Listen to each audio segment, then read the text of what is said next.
요한계시록 우리가 저번에 6장을 했습니다. 6장은 마태, 마가, 누가 복음에서 예수님께서 얘기하셨던 재난에 대한 내용들을 사도 요한은 요거를 좀 더 깊게 확대해서 요한계시록 6장에 상세하게 구체적으로 이렇게 묘사를 하고 있는 것입니다. 그러니까 요한 복음에서 다루지 않은 내용을 여기 요한계시록에서 6장에서 확대해서 다룬 거니까 복음적인 내용에 이렇게 벗어나지 않습니다. 오늘은 11장으로 갈 것입니다. 그런데 이 11장으로 가기 전에 잠깐 스가랴 선지자가 얘기했던 그러한 그 내용이 있습니다. 그거를 제가 한번 이것이 무엇입니까? 라고 하는 이런 제목으로 쓴 글이 있습니다. 그래서 그 부분을 잠깐 들려줄 테니까 여러분이 들으면서 저번 주의 내용을 한번 이렇게 상기할 수 있기를 바랍니다. 이것이 무엇입니까? 스가랴 선지자는 자신에게 보여준 말들에 대한 상징이 무엇인지를 천사에게 묻습니다. 그의 대답은 하나님 앞에서 출병하기 위하여 대기하는 모습이라고 설명합니다. 이는 세상에 대한 하나님의 경영에 있어 그 실천을 담당하는 천사들의 역할과 직임임을 잘 보여줍니다. 천사들은 숭배의 대상은 아니지만 그들의 직위에 존귀함은 실로 대단한 것입니다. 그래서 스가랴 선지자는 그들을 향하여 주라는 존칭으로 부르기도 합니다. 스가랴서 1장 9절에 내 주여 이들이 무엇이나이까? 자세히 살펴보면 스가랴 선지자가 본 것들은 붉은 말, 자줏빛 말, 백마입니다. 이 상징이 뜻하는 것은 땅에 두루 다니라고 보내신 자들이라고 대답합니다. 스가랴서 1장 10절에 이스라엘이 바벨론에 의하여 포로가 된 지 70년이 되었습니다. 이제는 회복의 때이며 그 회복을 위하여 역할을 한다는 것입니다. 요한계시록에서도 네 말들이 등장합니다. 6장이죠. 흰 말, 붉은 말, 검은 말, 청황색 말입니다. 과연 이것들은 무엇입니까? 이는 각자에게 부여된 사명을 감당하는 것입니다. 다시 말하자면 세상에 대한 하나님의 계획을 실천하는 것입니다. 천사들은 세상에 대한 하나님의 뜻을 실천하는 능력을 갖고 있습니다. 장차 네 말들을 통하여 비춰준 세상에 대한 큰 흐름을 만들어가는 능력임을 알게 됩니다. 이제 세계사의 큰 흐름이나 재난의 일들이나 그 외에 모든 발생하는 일들에 대한 전적인 개입을 선언하는 것입니다. 스가랴서는 다시 붉은 말들, 검은 말들, 흰 말들, 어롱지고 건장한 말들을 보입니다. 스가랴서 6장이죠. 이를 바람이라고 말합니다. 하늘의 네 바람으로 주 앞에 서 있다가 온 세상으로 나가는 것이라고 말합니다. 스가랴서 6장 5절. 히브리서는 천사들을 바람이라고도 말합니다. 히브리서 1장 7절입니다. 이에 대하여 요한은 네 바람이 불어올 것을 말합니다. 이에 대한 예고를 요한계시록 9장에서 7장에서 언급합니다. 그런데 여기서 바람이란 재앙들을 말합니다. 첫째 나팔에서 넷째 나팔에 대한 넷팔에 담긴 무시무시한 재앙들을 말합니다. 정리하면 바람이 천사의 상징과 같으며 천사가 재앙을 담당하며 역사를 주관하시는 하나님의 뜻을 수행한다는 사실을 말해줍니다. 그러니까 말들의 상징은 대부분 천사들의 사역에 대한 역동성을 보여줍니다. 천사들은 주 앞에서 항상 준비합니다.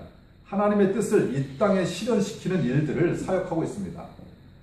역사나 재난이나 그 외에 악한 영들과의 전쟁도 주저하지 않습니다.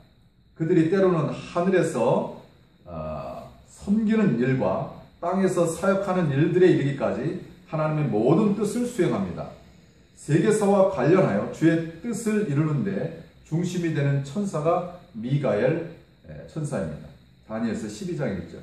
그를 큰 군주라고 말합니다. 또한 세상의 종말에 대한 기한과 주의 초림과 재림에 대한 소식을 전한 천사는 가브리엘입니다. 다니엘서 9장 21절. 하늘에는 스랍 천사들이 있고 땅에는 구룹 천사들이 있습니다. 그들의 일들을 돕는 천천만만의 천사들이 있습니다. 계시록 5장 11절. 이렇게 많은 천사들이 어느 영역에서나 주의 뜻을 수행합니다. 인생의 죽음에서도 천사들이 낙원과 음부에 대한 안내 역할을 합니다. 누가복음 16장 22절. 사후의 일들에 대하여 또는 사후의 영역에 대하여 그 모든 역할을 천사들이 수행합니다. 사단에게 또는 악한 영들에게 그 어떠한 역할도 준 적이 없습니다. 스가랴 선지자를 통하여 모든 악한 것들에 대한 정의를 다음과 같이 내립니다. 그들은 진실하지 않다. 그러므로 그들은 허탄하다. 스가랴서 10장 2절. 거짓의 아비, 요한복음 8장 44절. 거짓의 아비가 마귀입니다. 모든 것이 거짓입니다. 이 바탕을 이해하면 그들에게서 나오는 말들이나 현상들이 어떠함을 가르쳐 줍니다.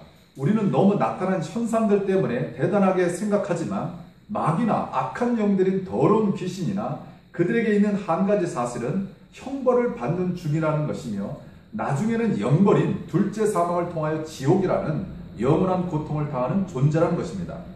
요한계시록은 이미 그들에게 정해진 이 영벌을 기록하고 있습니다. 계시록 20장 10절입니다. 또 그들을 미혹하는 마귀가 불과 유한 곳에 던져지니 거기는 그 짐승과 거짓 선지자도 있어 세세토록 밤낮 괴로움을 받으리라. 이사야 선지자는 주께서 사망을 영원히 멸하실 것이다 라고 말합니다. 이사야서 25장 8절입니다. 스가랴 선지자는 우상의 이름과 거짓 선지자와 더러운 귀신을 이 땅에서 떠나게 하실 것이라 스가랴서 13장 2절이라고 말씀하셨습니다. 이런 사실대로 사도 요한은 이것을 증명합니다. 저들에 대하여 천년을 결박하여 흑암에 가두며 종국에는 멸망으로 끝난다는 사실을 기록합니다.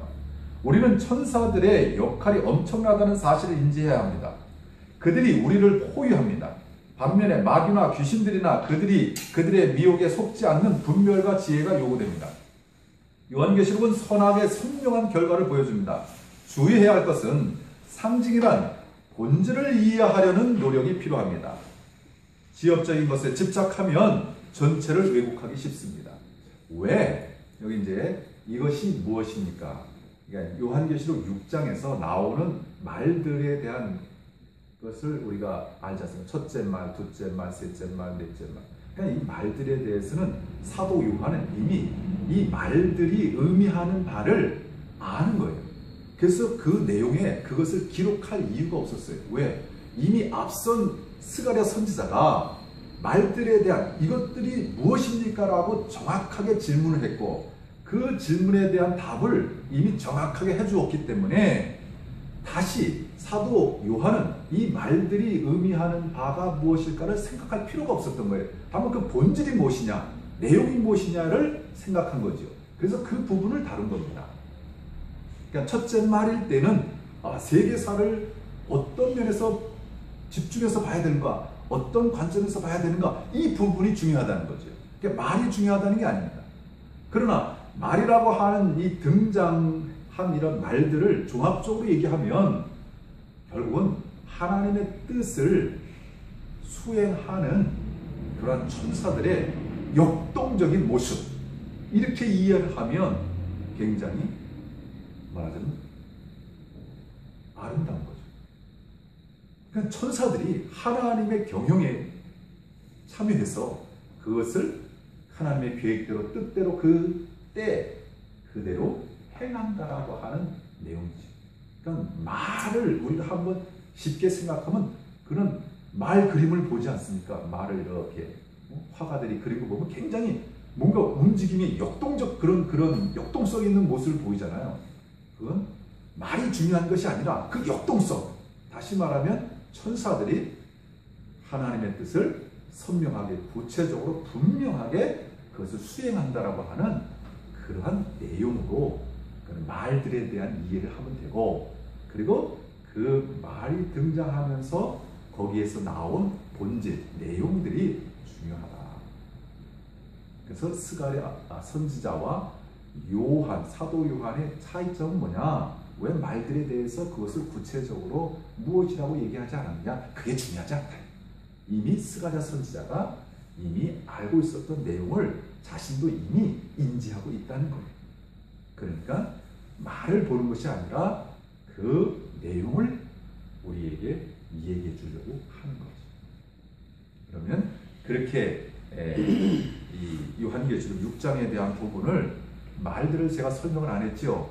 그러니까 이게 무슨 도대체 검은말이 뭐고 이런 걸 그렇게 말하자면 검은색은 어떤 의미를 갖고 있고 뭐 빨간색은 어떤 이런 내용을 여러분 연구하라고 하는 게 아니에요.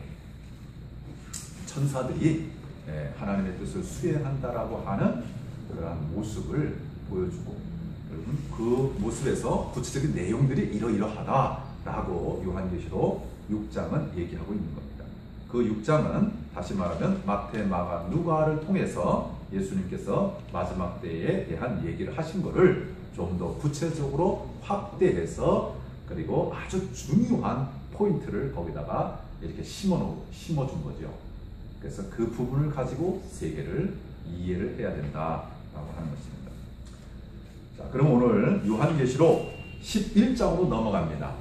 그러니까 요한계시록을 읽을 때에 너무나 이렇게 말하자면 요한의 문장이 상당히 어려운 부분이 많아서 우리가 성도들하고 같이 성경을 읽을 때에 그냥 다 읽는 것도 중요한데 이렇게 1장과 그 다음에 22장 5절 이하와 그 다음에 한번 읽고 그 다음에 6장으로 가서 그 세계사에 대한 부분을 한번 살펴보고 그 다음에 11장으로 가면 아주 현실적으로 이게 정확하게 이 순서, 이 과정에 대한 내용이기 때문에 중요합니다.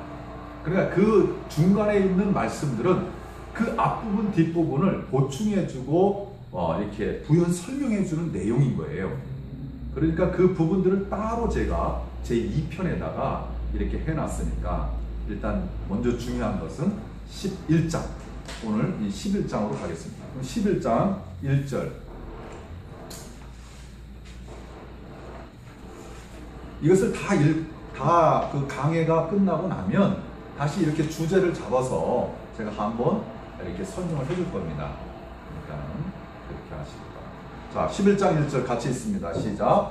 또 내게 지팡이 같은 갈대를 주며 말하기를 일어나서 하나님의 성전과 제단과 그 안에서 경배하는 자들을 측량하되.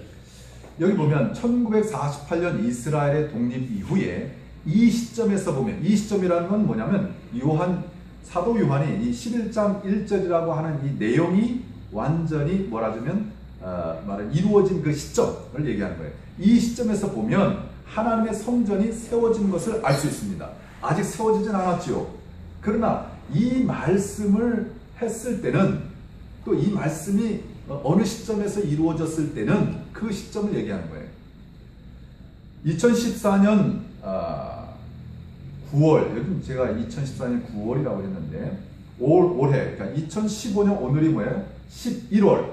지금도 하나님의 성전터 위에는 모스크, 즉 이슬람의 사원이 버젓이 세워져 있습니다. 알-아크 사원이죠. 알-아크사 사원. 앞으로 어떻게 이스라엘이 이 문제를 풀어서 통곡의 성벽에서 기도가 아니라 솔로몬의 성전과 같이 우뚝 세워질 것인가? 성경은 이것은 역사의 변함없는 질서임을 강조합니다. 여기서 측량이란 우리 하나님의 종들의 이마에 인치는 내용과 같습니다. 계시록 7장 3절. 이것이 뜻하는 바는 마침내 주께로 돌아오는 유대인들을 교회는 맞이할 것이라는 것이죠. 그럼 왜 하나님의 성전과 제단과 그 안에서 경배하는 자들을 측량하느냐? 이것은 유대인들이 전격적으로 교회 안으로 들어온다라고 하는 그런 신앙인 겁니다. 그래서 유대인들이 이스라엘이 하나님, 전능하신 하나님과 어린 양에게 속해서 진정한 하나님의 뜻을 이해하게 되고, 그리고 그 뜻 안에서 하나님을 섬기게 되고 교회를 섬기게 됩니다. 마지막 시점에 정말 교회를 섬기는 그러한 사람들이 바로 이스라엘입니다. 저는 그래서 이러한 이 이스라엘을 첫째 아들이라고 제가 얘기를 하는 거예요. 비유에서 예수님께서 비유해서 말씀하신 것처럼 첫째 아들과 둘째 아들의 탕자에 대한 내용이 나오지만, 첫째 아들, 정말 아버지의 뜻을 아는 첫째 아들, 그 시점이 언제냐? 그게 바로 이 시점이다. 그 얘기를 하는 거예요. 그러니까 이스라엘이 유대인의, 그러니까 이방인의 모든 구원의 끝 마무리에는 유대인의, 이스라엘의 진정한 구원의 그 말하자면 내용이 있다라고 하는 것입니다. 자, 11장 2절, 성전 바깥 마당은 측량하지 말고 그냥 두라. 이것은 이방인들에게 주었은즉 그들이 거룩한 성을 42달 동안 짓밟으리라. 42달 동안 짓밟으리라. 이는 결과적으로 그렇다는 것입니다. 이 본문에서 다루는 내용이 아니며 12장도 이 부분을 열거한 것이 아닙니다. 먼저 거룩한 성은 반드시 회복의 길에 있을 것입니다. 그런 다음에 적그리스도는 이 배경을 정치, 종교적인 이유를 앞세워 점령할 것입니다. 거기서 자신을 하나님이라고 내세우는 것이 우리에게는 마지막에 신호임을 알게 됩니다. 이것이 다니엘서 9장 17절과 12장 11절 12절에 있습니다. 뭐라고 써있냐면, 그가 장차 많은 사람들과 더불어 한 이레의 동안의 언약을 굳게 맺고 그가 그 이레의 절반의 제사와 예물을 금지할 것이며, 또 포악하여 가증한 것이 날개를 의지하여 설 것이며, 또 이미 정한 종말까지 진노가 황폐하게 하는 자에게 쏟아지리라 하였느니라. 이게 다니엘서 9장 17절이죠. 그 다음 다니엘서 12장 11절 12절은 매일 드리는 제사를 폐하며 멸망하게 할 가증한 것을 세울 때부터 1290일을 지낼 것이요, 기다려서 1335일까지 이르는 그 사람은 복이 있으리라. 이 두 말씀에서 가장 중요한 키포인트는 뭐냐? 매일 드리는 제사를 폐하며 멸망해야 할 가증한 것을 세운다. 그러니까 이것은 역사의 패턴입니다. 근데 마지막에도 그러하다는 거예요. 그러니까 어느 시대에만 그런 부분이 조금씩 있었지만은 마지막에도 분명하게 그러하다는 거예요. 그러니까는 마지막에 신호의 기점은 어디냐? 하나님의 성전인 이스라엘 성전, 그게 기점이에요. 모든 이 성경의 이 패턴 속에 보면 하나님의 성전이 기점입니다. 그래서 성전이 우리 현실에서 1948년 이후에 이 성경 말씀을 한 것이 이루어지는 그 시점에서 보면 성전은 역시 변함없는 하나님의 말하자면 계획, 하나님의 어떠한 이 세상을 향해서 이렇게 계획하는 어떤 아주 중요한 포인트라는 거죠. 그러니까 그걸 기점으로 해서 무언가가 이루어지는 거예요. 성경은 그렇게 얘기하고 있습니다. 그래서 이 42달이라고 하는 것도 이 성전이 아니고서는 42달이라고 하는 이 기간이 말하자면 있을 수가 없는 거예요. 자, 한번 더 들어갑시다. 11장 3절 같이 읽어보겠습니다. 시작. 내가 나의 두 증인에게 권세를 주리니 그들이 굵은 베옷을 입고 1260일을 예언하리라. 자, 내가 나의 두 증인에게, 나란 10장에서 10장 이후의 영적인 상황을 보여준 힘센 다른 천사입니다. 그의 능력이 오른발로 바다를 밟고 왼발로 땅을 밟고 있습니다. 계시록 10장 2절 5절. 이는 바다에서 출현하는 적그리스도와 땅에서 출현하는 거짓 선지자의 때를 조종하는 권한이 있다는 것입니다. 그 천사를 통하여 두 증인은 1260일 동안 예언을 펼칩니다. 이 시기에 이스라엘의 회개와 순교자의 수를 준비하는 영적인 각성운동이 펼쳐집니다. 마태는 침례 요한이 낙타 털옷을 입었다고 전합니다. 여기에 굵은 베옷은 선지자의 모습을 나타내 줍니다. 다시 말하면 이 말씀이 단지 어떠한 두 증인이 어떤 상징성을 갖고 있는 그것이냐, 아니면 실제적인 두 증인이냐. 본절은 실질적인 두 선지자를 얘기해요. 두 증인. 두 증인이 11장 3절에는 얘기했지만 그 이후에는 증인을 뭐라 그러면 선지자 이렇게 해서 선지자. 그러니까 두 선지자에게 하나님께서 권능을 주실 것입니다. 그리고 그들이 1260일 동안 하나님의 성전과 더불어서 뭘 할 것이냐? 바로 예언 사역을 한단 말이에요. 그러니까 구원에 대해서는 그리스도가 오시는 것으로 모든 선지자의 끝을 신내 요한이 매듭을 짓습니다. 그러나 여기 이스라엘을 향해서는 하나님께서 이 선지자를 예비하고 있다는 사실. 그래서 저는 이 내용을 이렇게 살피면서 이스라엘의 문화, 이스라엘의 그들의 그 어떠한 지금까지 배어 있는 어떠한 습관, 전통 뭐 등등을 통해서 볼 때에 맞아. 이와 같은 선지자가 아니면 이들이 듣지를 않는구나. 그러니까는 웬만해서는 이스라엘이 그리스도 앞으로 돌아온다라고 하는 것은, 그리스도를 통해서 하나님을 다시 본다라고 하는 것은, 이거는 쉬운 일이 아니구나. 그러니까 하나님께서도 그들에 대한 것을 아시는 거예요. 그러니까 그들에게 1260일이라고 하는 3년 반이죠. 그 기간을 통해서 예언 사역을 하게 하는 두 선지자를 선명하게 보내게 됩니다. 그래서 두 선지자를 통해서 그들이 그리스도를 알게 되는 거예요. 이 두 선지자는 바로 그들의 조상이 그리스도를 십자가에 못 박은 그 부분에 대해서 선명하게 보여줄 수 있는 그러한 선지자입니다. 자, 내가 나의 여기 됐죠. 자, 11장 4절 한번 쭉 읽다 보면 이해가 될 겁니다. 종합적으로 얘기하겠습니다. 11장 4절 시작. 그들은 이 땅에 주 앞에 서 있는 두 감람나무와 두 촛대니, 두 감람나무와 두 촛대라고 했어요. 두 증인은 두 가지 면의 입장을 가지고 있습니다. 첫째는 감람나무입니다. 둘째는 촛대입니다. 감람나무는 이스라엘을 말하고 촛대는 교회를 말합니다. 두 증인은 이 입장을 잘 알고 있습니다. 이스라엘 중에서 14만 4천 명이라는 순교자의 수는 그들의 이마에 기록된 것과 같습니다.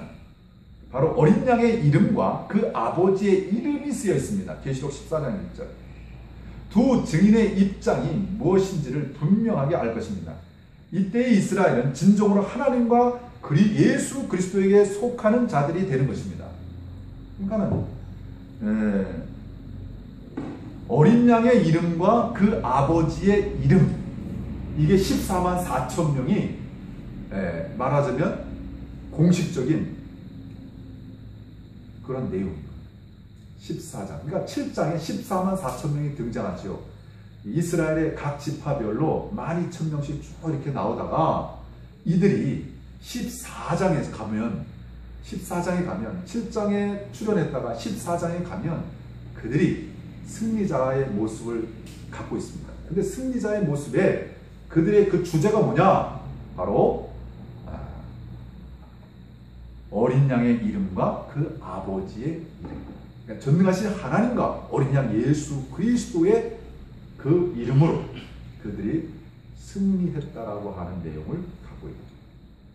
그러니까 지금 이전까지 이스라엘은 전능하신 하나님에 대한 그 한편에 있다고 하면, 이 시점에는 완전히 어린 양 예수 그리스도에 대한 그 부분을 받아들여서 그 부분을 통해서 하나님을 온전하게 영화롭게 하는 것이죠.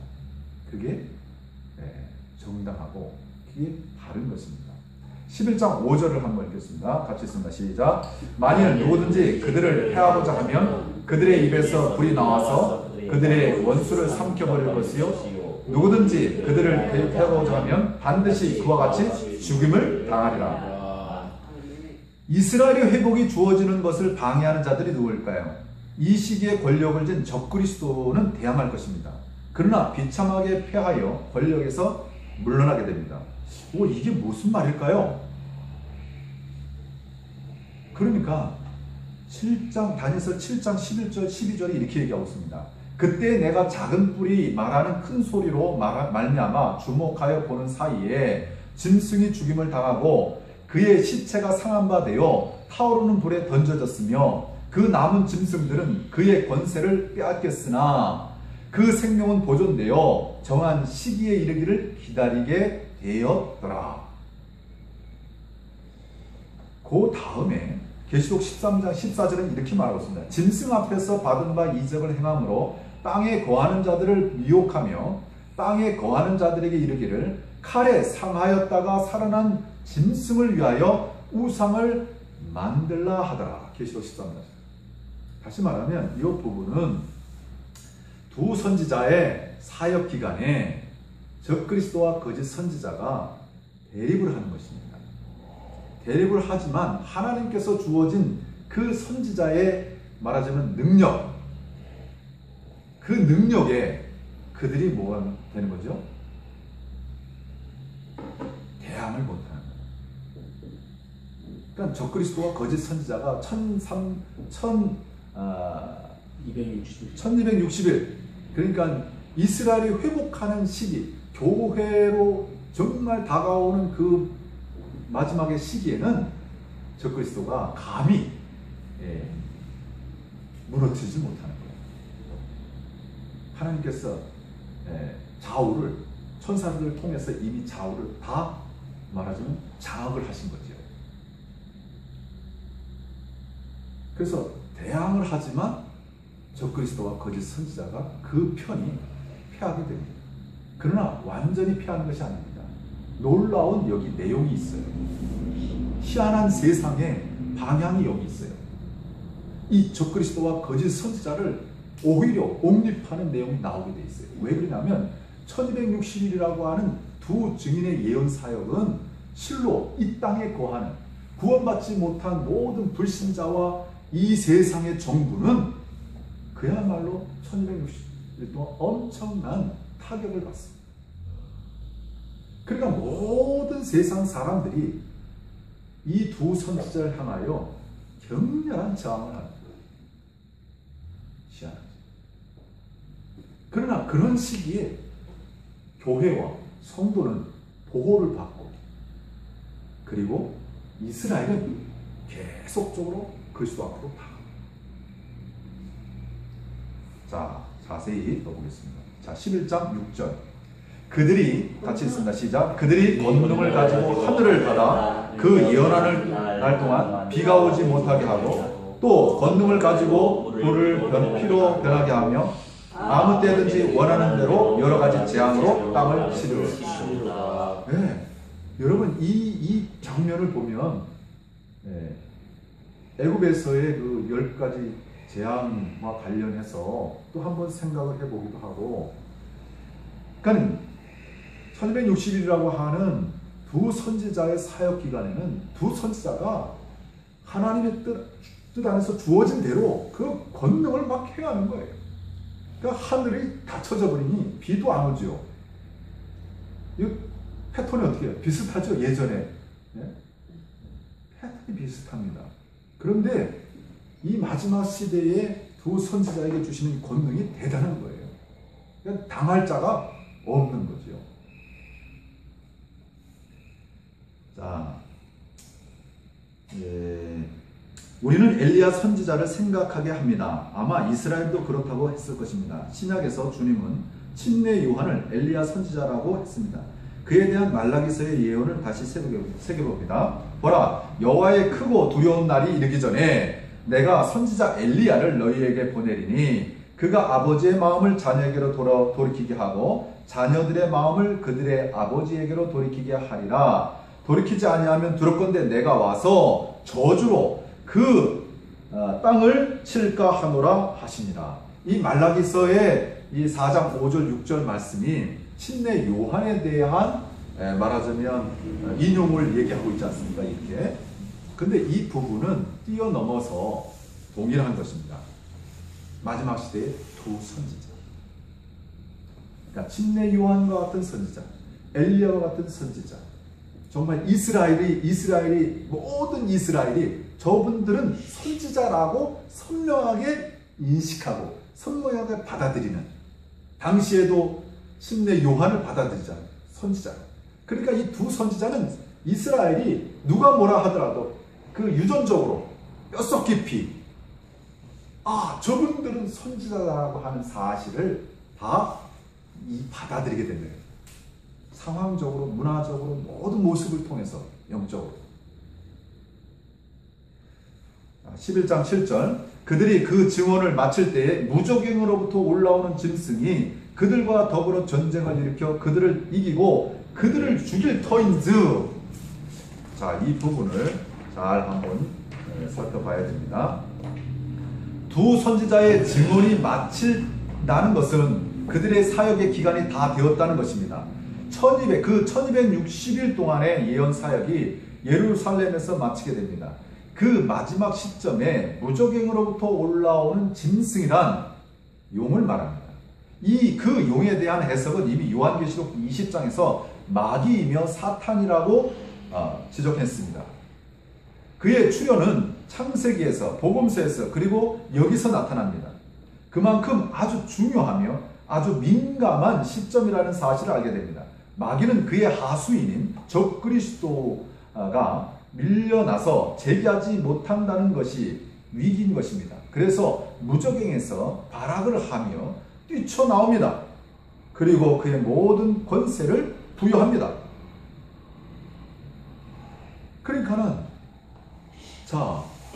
두 선지자와 적그리스도와 거짓 선지자가 대립할 때에 두 선지자에게 주어진 1260일 동안 적그리스도가, 거짓 선지자가 그것을, 두 선지자를 감당을 못하는 거지요. 위기에 몰려 있는 거예요. 그럴 때 무적행으로부터 뛰쳐나오는 용, 마귀, 그러니까 자기의 마지막 가수인 적그리스도가 위기에 몰렸을 때에 어떻게 되는 거예요? 마귀가 극악하게 발악을 하면서 뛰쳐나오려고 하는 그런 모습을 한번 생각해 보세요. 자기의 최후의 하수인인데 위기에 몰려 있으니까. 근데 그 위기도 실은 1260이라고 하는 예언 사역을 다 마무리하는 시점이라는 거예요. 그러니까 하나님께서 42달을 그 적그리스도와 거짓 선지자에게 또는 마귀에게 허락한 이 42달이라고 하는 이 시기를 이제 말하자면 열리는 거죠. 그러니까 무적행을 뛰쳐나올 수 있도록 하나님께서 열어주시는 거예요. 그래서 용은